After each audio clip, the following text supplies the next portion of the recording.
Right, well, good morning everybody, and what an absolutely beautiful and stunning morning it is.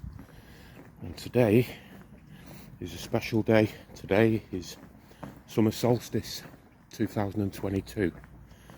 So I'm off down to my local woods to chill out a little bit and make a cup of tea on the fire and just reflect, gather my thoughts and think about times ahead. And yeah, you couldn't ask for a better day really. It's just gone 7 in the morning, so I'll continue my walk and then we'll come back when we get to the woods. And here we are, we're off the main road and we're coming down to the usual subway. And anybody who saw my last video might notice how incredibly overgrown this lot's become since I last visited down here. Mainly all this stuff here, Himalayan balsam. So without further ado, let's make our way through the subway to the woods.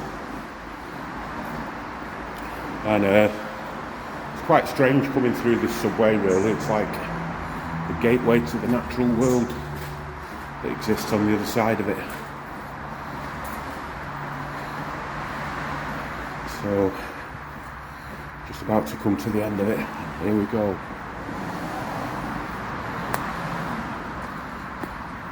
Like I say, I've not been down here for a month or so. I did planted some willow and some blackcurrant cuttings down here. Not likely to see them until winter as everything's overgrown.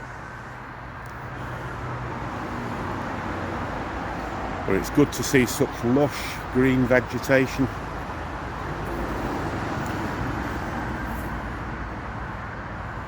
Right, so on we go to the woods. And I've not seen the path this overgrown for quite a few years. The path's virtually disappeared. And over there we have the racket of civilization with everybody on the way to work or going about the daily business. And the path's starting to become a little clearer here now, so that's good. But it's very, very lush here this year. And then we're going to cut through into the woods shortly. The woods being on the left, down there. So we'll come back to you in a few minutes. Right, so I've decided today to come to a different spot to where I usually go. I did cut into the woods where I usually go, and it's very, very dark. And then in the areas where it isn't dark, it's very overgrown. And I just thought I'd try somewhere different today. So the place where I am now is about 5 minutes away from the original woodland, and it's the place that harbours my secret stash of sloes. So whenever I want to make sloe gin in the autumn, well, autumn going into winter, this is where I come. And I don't think anybody knows about it at all. There's around 20 odd sloe bushes, and they're always very ripe with sloes every year, and nobody seems to bother with them. So to be honest, I don't think anybody knows about them. But we're not going up there because that's right at the end of the path in a field on top of the hill. So we're just going to find one of these wooded areas on the right here, somewhere that's fairly flat. I'm going to get in, get a fire going, make a brew, and have a good chill out. And I hope everybody who celebrates Summer Solstice is having a great day. Longest day of the year, and it really is such a beautiful day for solstice to fall on.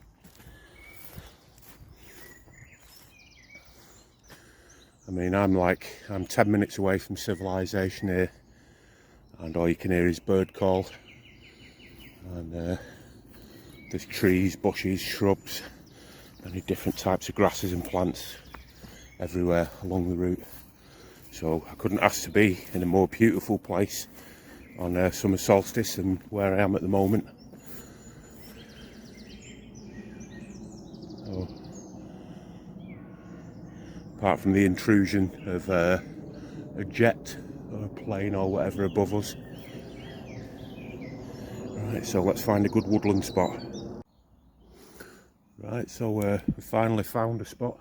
These quiet woods here. And again, all you can hear is bird call mainly, which makes a pleasant change. So we've got a little fire going here for a brew. Use the old ferro rod and my striking knife as usual. So I'm just going to get this going. We're going to have a nice cup of tea.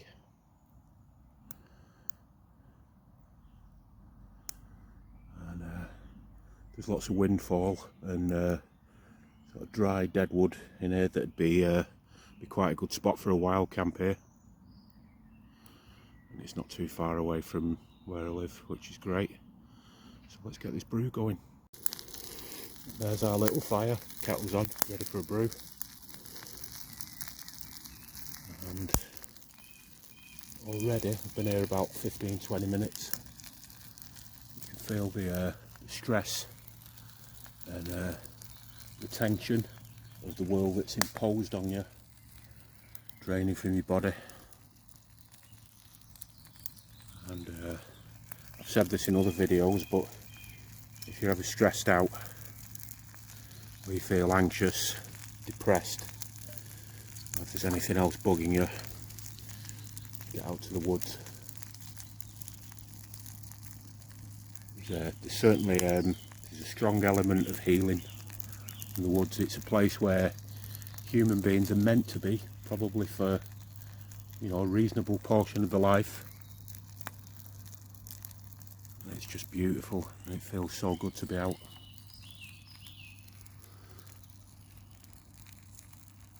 So let's get this brew sorted. Okay, so the kettle's boiled, and it's time for a much awaited brew.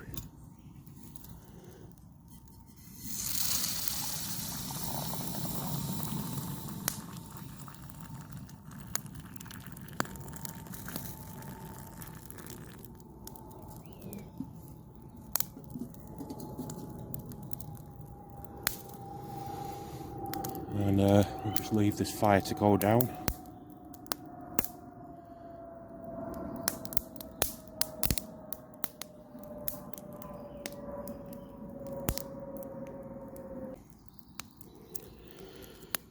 So while we're on this wonderful day, this summer solstice, the longest day of the year with the most sunshine, I always sort of think back to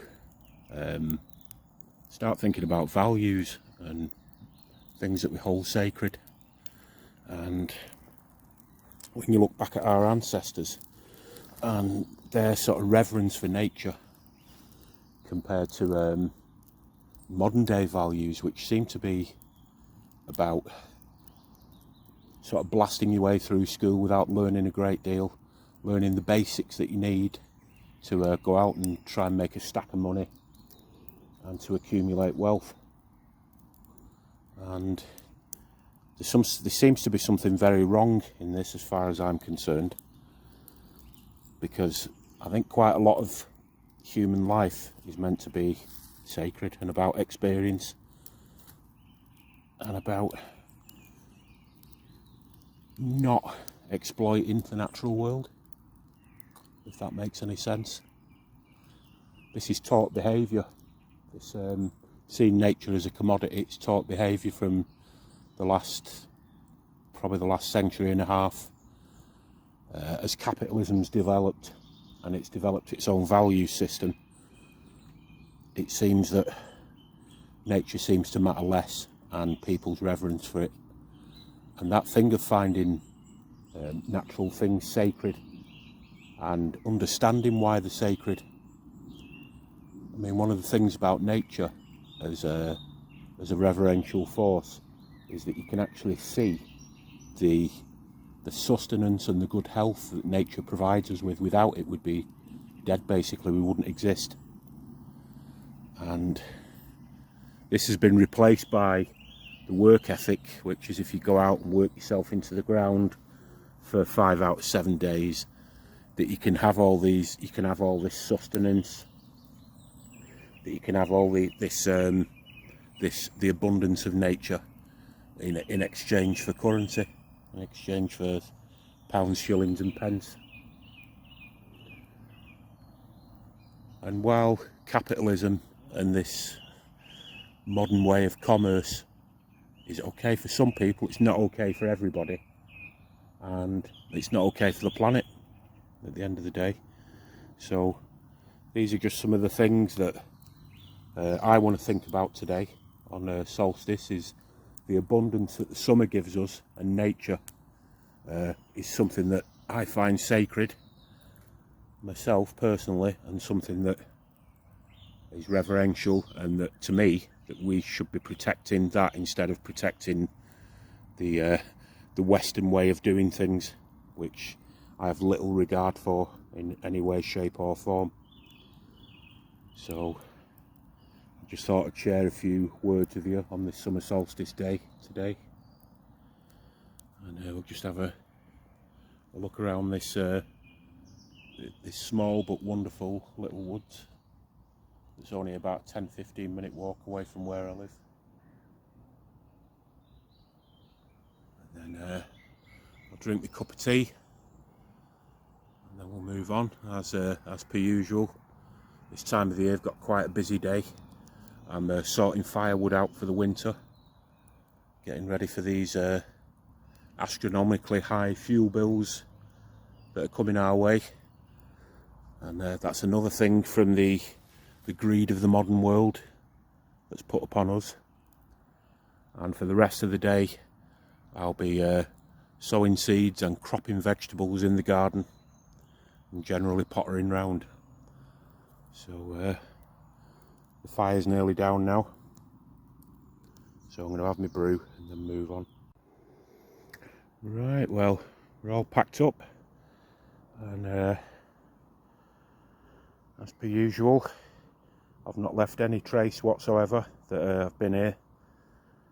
And I find this is a moral thing to do. If you go into nature, to leave nature as you found it. Don't leave your shit everywhere. Don't leave scorched earth from fires. It's fairly easy tidying up after yourself, and it's a good thing. You know, to me personally, I think it's, you know, it's a moral thing not to shit on nature, who is our provider. So I'm not going to cut out onto the path straight away. I think we'll just walk through the woods a little bit and enjoy it a little bit more. And I've only been on the edge of this particular woodland once before, but it's quite a good spot. It's not a huge woodland. It stretches probably about 2.5-3 acres, but it's big enough to get lost in and have a little bit of an explore, to gather your thoughts and to meditate. And it's quite a mixed woodland as well. Doesn't look too old. There isn't any grand old trees here as such.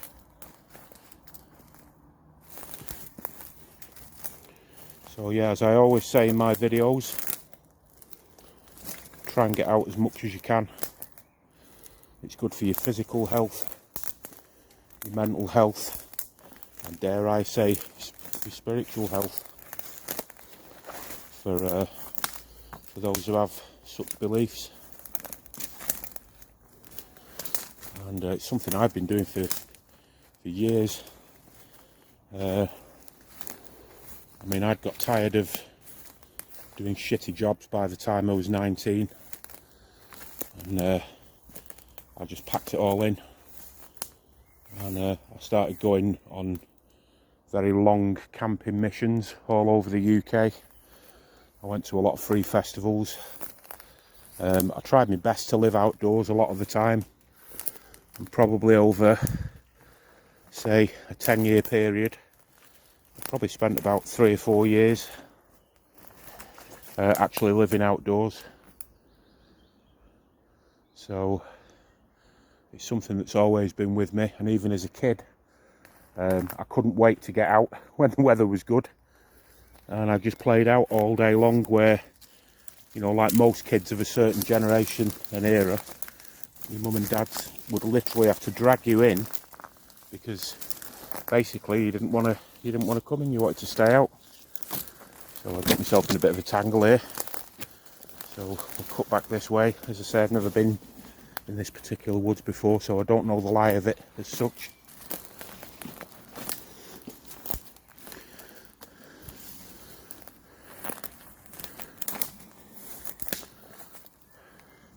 And cooking outdoors is always something I've done, again, since I was 19.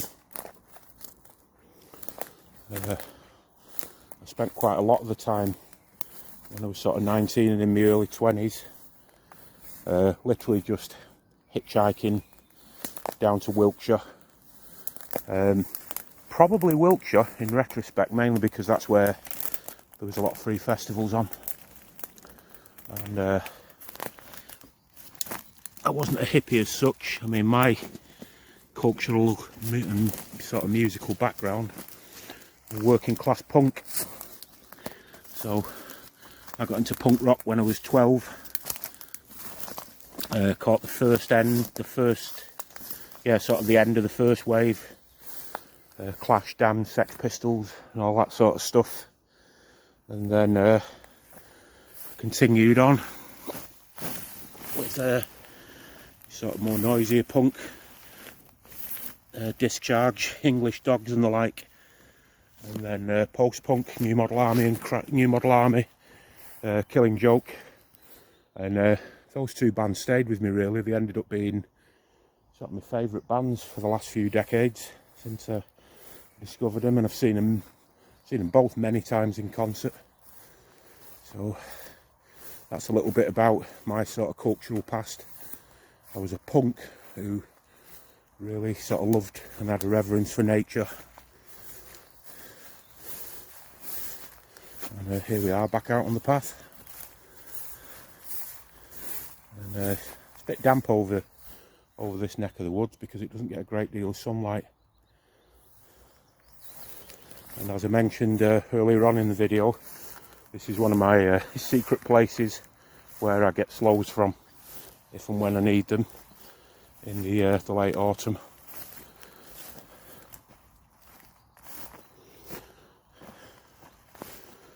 And yeah, I feel so much more relaxed having come down here, ready to face the rest of the day with a certain level of optimism and rejuvenation. And I'd like to wish everybody all of the very best. I hope you had, and I hope you're having, a really good solstice. And look after each other, because nobody else is going to do it. Try and love each other. Love nature. Do no harm. And I'll see you again soon. So take care. And it's over and out from me, from sunny Lancashire. Bye for now.